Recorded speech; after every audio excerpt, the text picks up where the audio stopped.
My name is Richard Alexander. I will be your tour guide today. Now, we don't know exactly what's going to happen yet, but I think something unsettling is going to happen. I would say that we need to move quickly when we can, certainly quietly at times, because things will be going on, and try to stay together. Also, we may have a friend visit us today. We have a groundhog who seems to be enjoying our tours and sticking his head out and saying hi to everyone. Watch the squirrels, they throw things. One of them decided to throw a nut at me last Thursday night.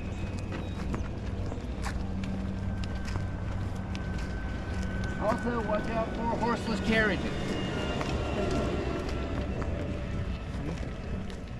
I have heard it said by some folks that the horseless carriage operators in this county are not the best that exist. Oh, he's laughing at me. Don't work at the DMV, do you? I'm well beyond that. No.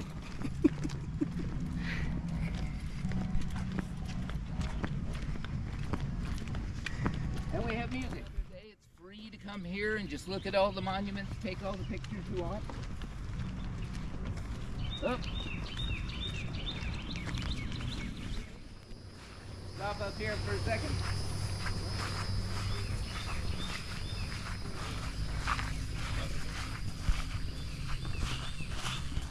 Isn't a huge group.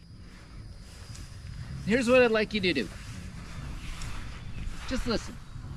Just listen for a second.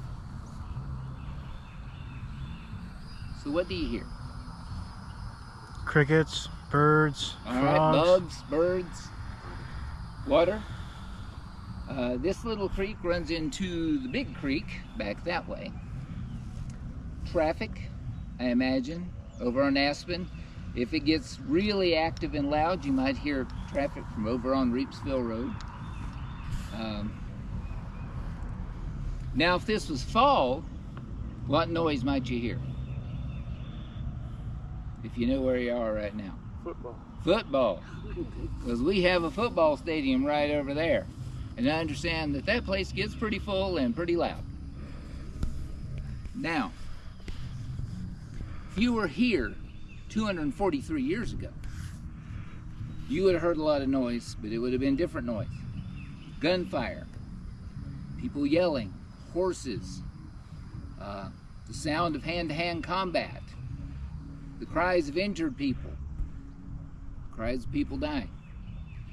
Because on June the 20th, 1780, this area was the site, as the sign says, the Battle of Ramsour's Mill. Now, here's the thing that a lot of people, and we were just discussing with the last group, a lot of the history books don't teach these things. Toward the end of the American Revolution, there were a number of smaller battles in North and South Carolina. They don't necessarily make it into the history books, like this one. But without them happening, the war could have ended differently. We could be speaking with British accents and having tea. Not that there's anything wrong with the tea, but. Now, this battle is important because the Loyalist troops, by the way, Loyalists, those loyal to the crown, also called Tories, named after a British political party, which still exists, had gathered on the battlefield and were drilling like soldiers do, learning how to fight, learning how to march in formation, the things that soldiers did back then. They received a surprise attack by the colonists, who were also called Whigs, also named after an English political party, which, interestingly enough, was the anti-taxation party in England.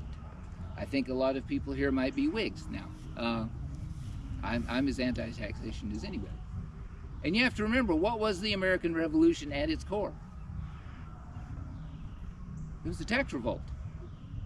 It was about the idea of, if you're going to tax us, you're going to let us speak for ourselves, which was not happening.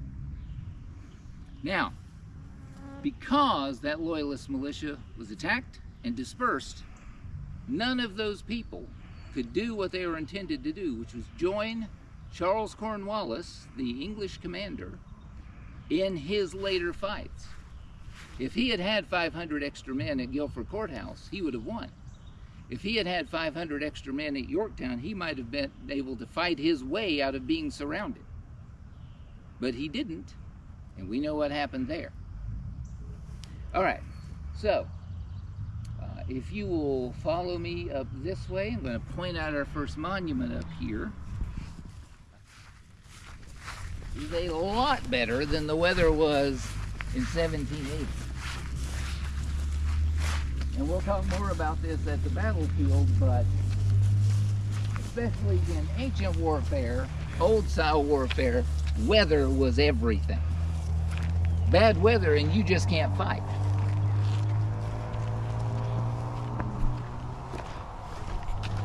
Now, are you here? He's not here. He lives over here, our groundhog friend. If you see one, it's probably him. He may be in hiding though. I don't know that he likes gunshots.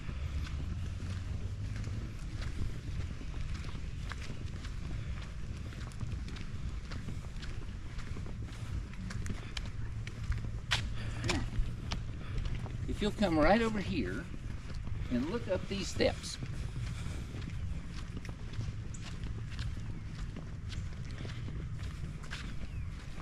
Top of these steps, you will see the silhouette of a monument, and that is actually a grave.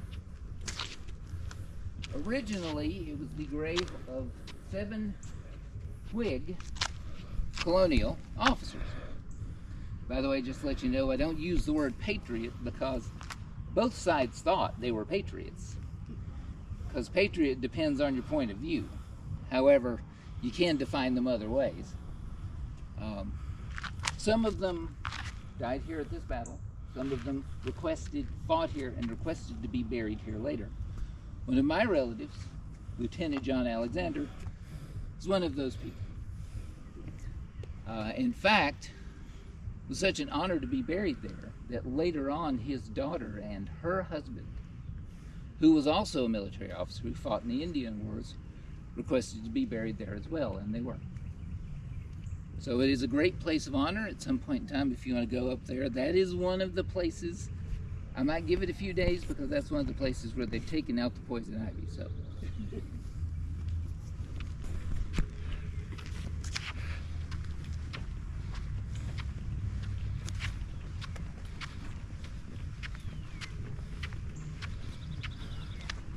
Are you sure you must leave?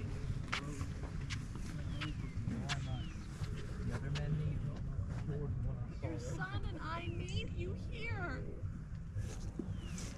I know, but now is our chance to stand up and fight for what we truly believe in.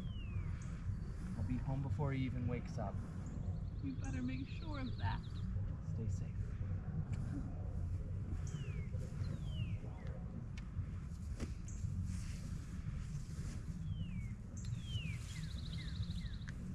Don't worry.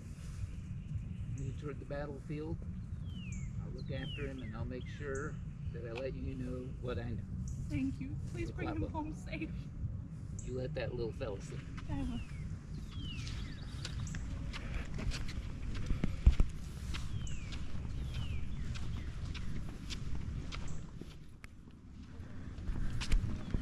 Have you heard anything? Our husbands haven't come home yet. On my way over to Ramsour's mill right now, but you can come along with us if you like. Yes, love to do that. Absolutely. Now, we're coming up on the home of Eve and John Martin Shuford. John is a loyalist, but a good man. And at times like this, it was very common for people to gather together in one place. You don't have a large police force in those days. The best way to keep yourself safe during troubled times was in numbers. And not just for times of war, but bad weather, fires, all sorts of things like that.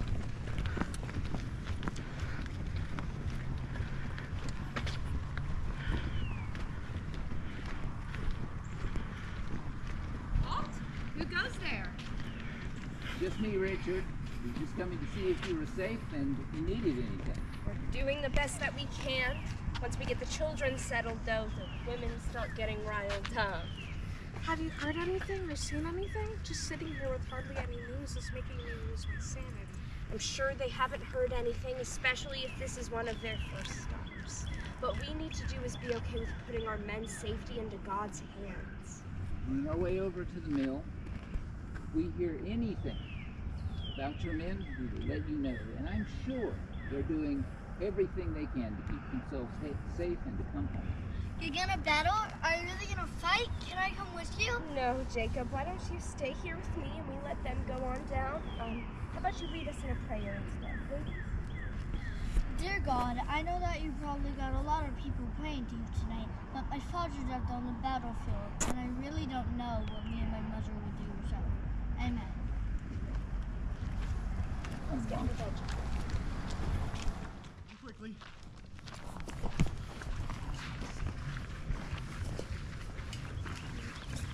Take a twig Thank you. and place these upon your hats. This will help us tell friends from foe once the guns begin to go off. Papa! Whoops. Jacob. Jacob. Eve. I'm so sorry. I turned around and he had snuck out. I wanted to come help. I wanted to come fight. I wanted to protect you, Papa. I need you at home. You need to protect her. I need you to keep your mother safe, okay? Be brave for me. We'll hold them off as long as we can. Better keep her safe. Come along, friend. Papa! Papa! Eve! When we get to the top of the ridge here, I want everybody to stop there because I'm not sure what's going to happen down in the field and you might not want to be in the way.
Just like that, it was over.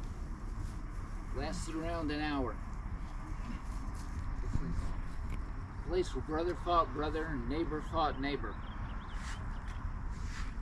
These twigs we were given. The Loyalists handed those out to put in their hats so they could recognize each other on the battlefield. The Whigs, the Loyalists, or the colonists, put paper in their hats to tell each other apart. Of course, in the middle of a battle, it's hard to tell friend from foe. Mama, I need to protect them. We were on his side. I need to protect him. Well, now I need you to protect us.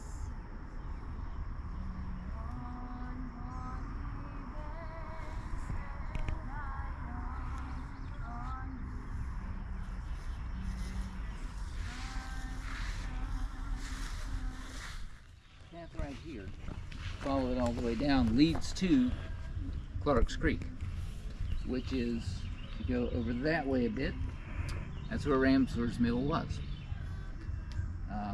This was also sort of the edge of the battlefield, was the creek. If you look right over here, this marker, is the grave of John Martin Schufers, who died here on that day. Now, part of the problem with those days was that communication was difficult at best. So they employed someone known as a town crier. Captain William Armstrong. People from the battlefield would come, and if they knew for certain someone was killed in the battlefield, in the battle, they'd give him the name. He would read it out in the public announcement. The relatives of people on both sides stood around waiting to hear, hoping they didn't hear the name of somebody they loved.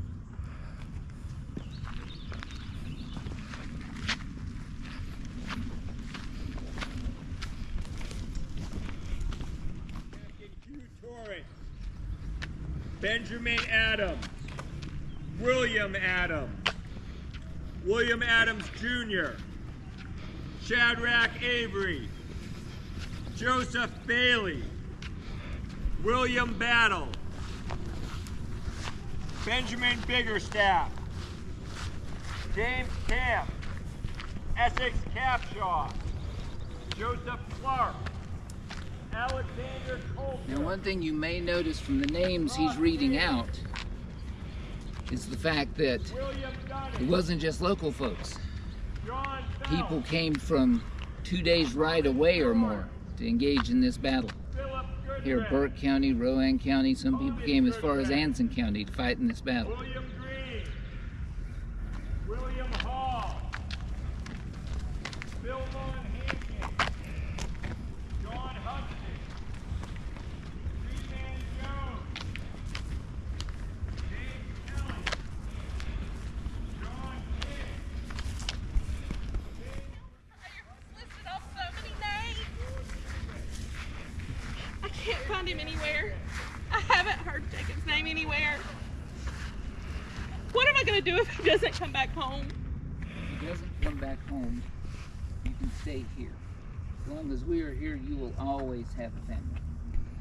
And the fact that you haven't heard his name yet, I think is a good sign. So. Look at all these bodies. Some are barely even recognizable.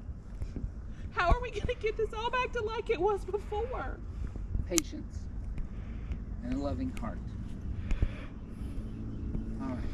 If I know any, if I hear anything, I'll let you know. Thank you. And head up the hill and see if there's any wounded up there that need help. Godspeed. Be careful. God bless.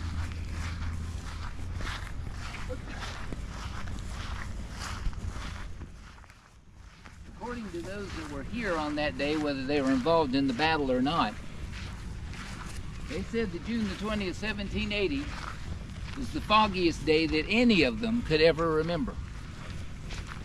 So if you're a disorganized force out here on this field, with tents spread out, some of them 200 yards away from others, and an organized force comes riding across the creek,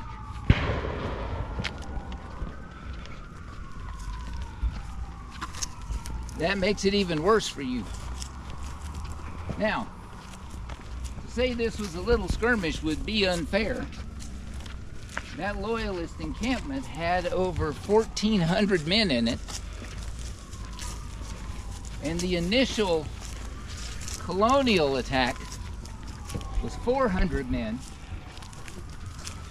Now, if you can do math, I can't, but if you can, you know that doesn't sound very good for the colonists, except, as I said, the Loyalists weren't expecting anything. They were here to do military maneuvers and learn how to fight with the British. Many of them showed up here, didn't even have a gun. Since the colonists' attack was organized, they all came with guns, or at least came with something like a sword or an axe. Later in the battle, as the Loyalists started to rally, another force led by an Irish colonel named Locke came in from the other side, and whatever was left of the Loyalist militia scattered. And at that point, as far as anyone knows, there was never an organized Loyalist militia in Lincoln County again.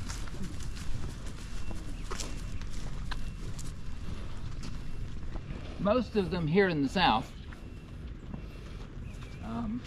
About a third of the people were on the side of independence, mostly up in New England. And about a third of people wanted the other 2/3 of people to shut up.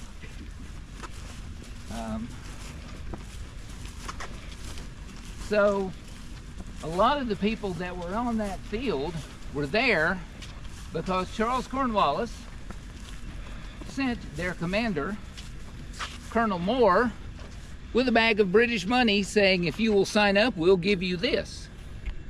Well, if you're a farmer, barely making it by, and somebody's just going to hand you some gold to hang out in the field and march around for a week or so, you'll take it.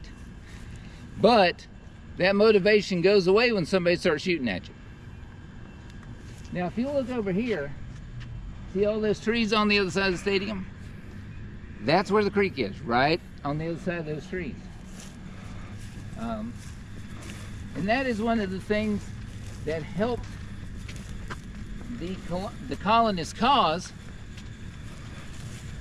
is that they attacked from across the creek. Nobody expected that. They didn't even put sentries on the creek because it was a creek. It was a natural boundary. And a lot of times this time of the year, with spring rains, that creek would have been flooded. They wouldn't have crossed it because they couldn't. This particular year, it just happens that the creek level was normal and they could just wade across. So like I say, weather in those days was everything in a battle.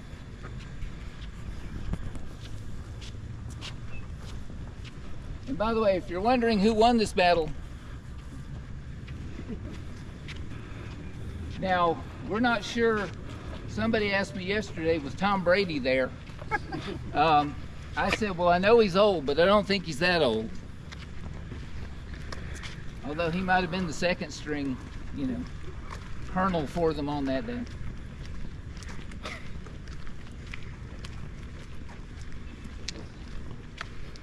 We're going to cut up through here, see if there are any bodies or any survivors, anybody wounded up through here. Run up here.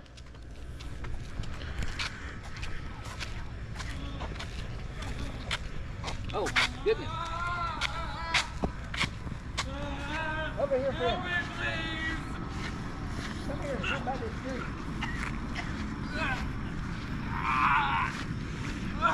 Please help me.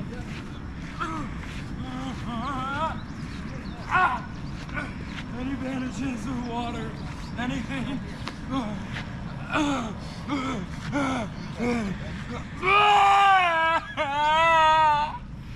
I lost my brother out there. He got away from me. I saw him get shot.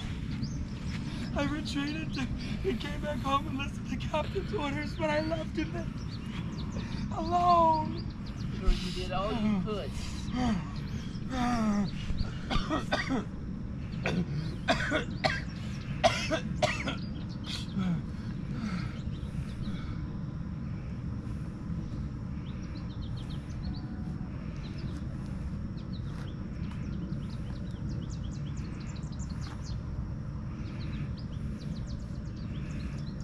Unfortunately, not an unusual story on this day.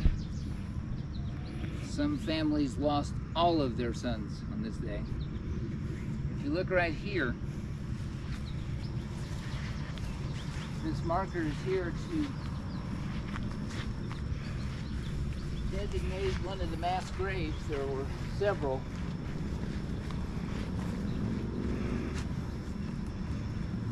As the young lady said earlier, warfare in those days was not like it is today. People fighting with axes And musket balls were soft lead, which meant when they hit, they expanded. If you got hit in the face, probably nobody would ever know who you were again. This is to represent the grave. I believe that marker says 70, but I think since they put that marker in, it's been changed to 79 people were buried in one unmarked grave. Nobody was in a uniform except for a very few British soldiers who had come to assist. And most of them got away because they had horses.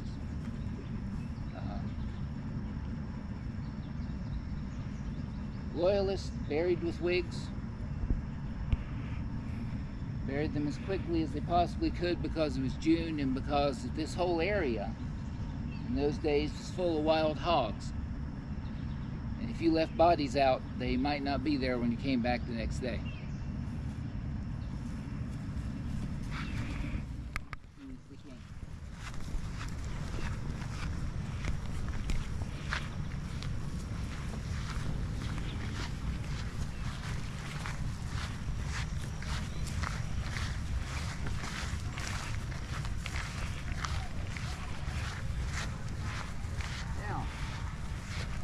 There aren't many things on this battlefield that show the two opposing forces in the American Revolution better than this. It shows division, but it also shows hope. This grave contains some members of the Warlick family who were, at that point in time, Loyalists. Most of the Warlicks were Loyalists, but not all of them. It was that way with a lot of families. This whole area in here, at one point in time, was the farm of a man named Christian Reinhardt. And by the way, somebody said all these Scots fighting each other. A lot of the people in this area were Germans. A lot of them fought against the British Crown because as Germans they didn't really have any loyalty to the British Crown. They were loyal to their piece of land and their friends. Now the Warlicks were on the losing side. But you also have to remember this battle was close to the end of the war. War ends less than a year from now, or at least Cornwallis surrenders less than a year from now. Once that happened, unlike a lot of wars where you have people living together who, you know, the things you were fighting about are still there and you still argue about them, when the British lost this war, they left. There was no one to be loyal to. They were gone. That was it. The Warlicks came back to the other community leaders, said, well, this is settled. We'd like to help put things back together. The Warlicks were a very prosperous family, as you can probably tell from all the things around Lincoln County with the name Warlick on it. And they became one of the leading families in building this town. Because their neighbors said, well, that fight, that argument, it's over. Now let's move on. And now we have what we have. If only all arguments were that easy. Of course, if all arguments were that easy, people would stay married longer, probably. Yeah, I met my wife. Yeah. Now, somebody asked me, well, those people that were really loyal to the crown, did they go back to England? Well, not most of them, because most of them weren't English. They were loyal to the crown. They weren't born in England. Some of them, their parents weren't even born in England. They'd been here since the 1600s. If you were a true loyalist and didn't want to give up the cause, you know where you went? You went to Canada. Canada was still a British colony and was until the late 1800s. And believe it or not, up there, they also have Revolutionary War reenactments, but when they do, their troops are all British. Go figure. Right. Now I want to show you one more set of monuments here. That without this particular story, the rest of our story might not be told.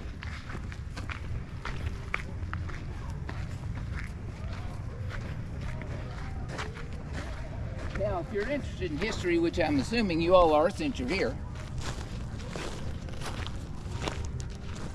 you know that sometimes history gets buried, not in arguments and things like that, but just historical places and sites stand in the way of progress, and they get torn down, covered over, etc., etc.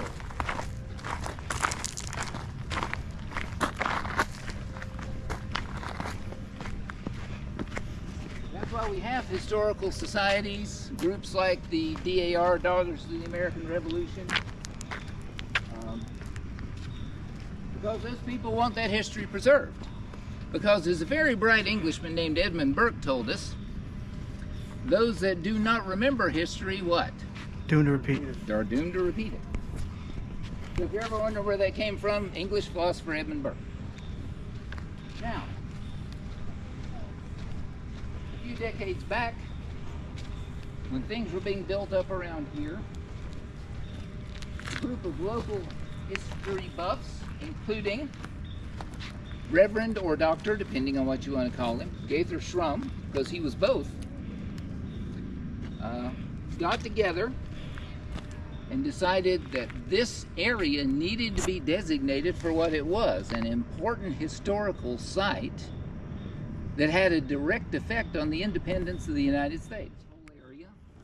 And that's why you have all the markers and monuments, and that's why that field over there with the cabins in it will never be anything but an open field with cabins in it. And we have these markers as well. Now this one right here, anybody know what this is?